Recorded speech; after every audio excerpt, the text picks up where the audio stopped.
Let's talk about God's law in general for a second. It's important for us to have a clear understanding of the different types of laws of God, especially with where we are in Exodus, especially with what we're about to embark upon at Sinai.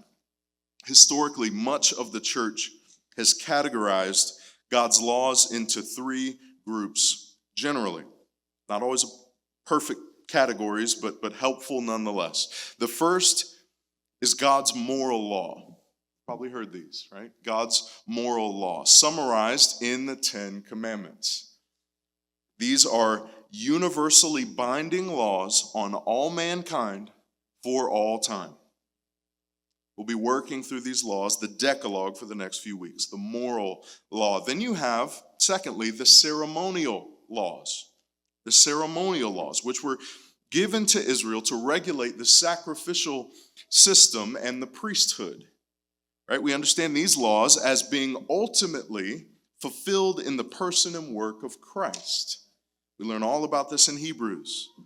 And therefore, they are no longer binding for us today. The ceremonial laws are fulfilled in Jesus.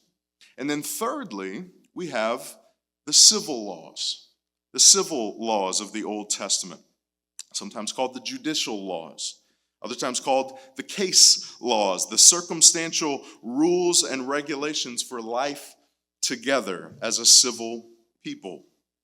We'll get into those here at Mount Sinai as well.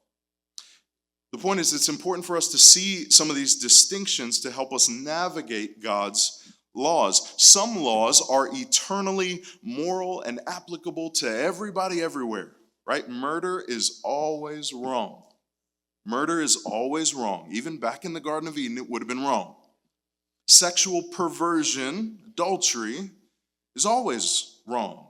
Theft is always wrong. Idolatry will always and forever be wrong.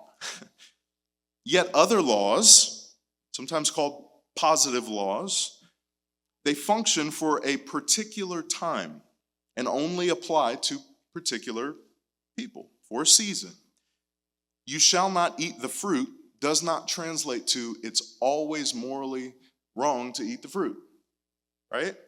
The clothing and the dietary laws of Israel would be examples of positive laws. Ceremonial or civil sanctions of God that are put in place for a time, but eventually done away with after serving their purpose. The point is, we need to realize there are different types of laws in God's word, and they don't all function the same way, which is a point, this is important for us to understand, this is a point that the unbelieving world really tends to struggle with, if you notice. One of the most popular strategies, especially today, of unbelievers is to take one of God's laws out of context, right? Usually a positive, a ceremonial law or something like that, hold it up and explain how the God of the Bible is somehow ridiculous for commanding it, right? Or even wicked and corrupt for commanding such a law. So the world attempts to make God look bad for his laws. Then they simultaneously present themselves as having the moral high ground over Yahweh. Can you imagine a God who would dare to do this? Right? They look down their nose at God and those who follow God. The point is, God's law tends to get a bad rap in the world today. But this should not surprise us. The Bible tells us this. Romans 8, verse 7. For the mind that is set on the flesh is hostile to God, for it does not submit to God's law. Indeed, it cannot. Those who are in the flesh cannot please God. Here's the thing, saints. We are not in the flesh. Those of us who belong to Christ have been born of the Spirit. We are not of the world. So the ultimate question for us is not what do people say about God's law? What did God say about his law? What does the Bible teach us about God's law? And so we read in Psalm 19, the law of the Lord is perfect, reviving the soul. The testimony of the Lord is sure, making wise the simple. The precepts of the Lord are right, rejoicing the heart. The commandment of the Lord is pure, enlightening the eyes. In other words, God's law is good. God's law is good. One author said it this way: these laws, and he's referring to the Ten Commandments, these laws are more than simply good rules to live by.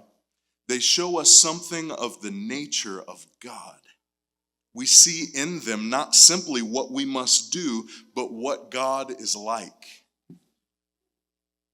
So friends, as we study the Ten Commandments together these next weeks, we should understand them as not merely what we ought to do, but a true and good reflection of who God is. The heart of God is expressed in these laws. So yes, they are very relevant for us today, including the first commandment, which we've studied this morning.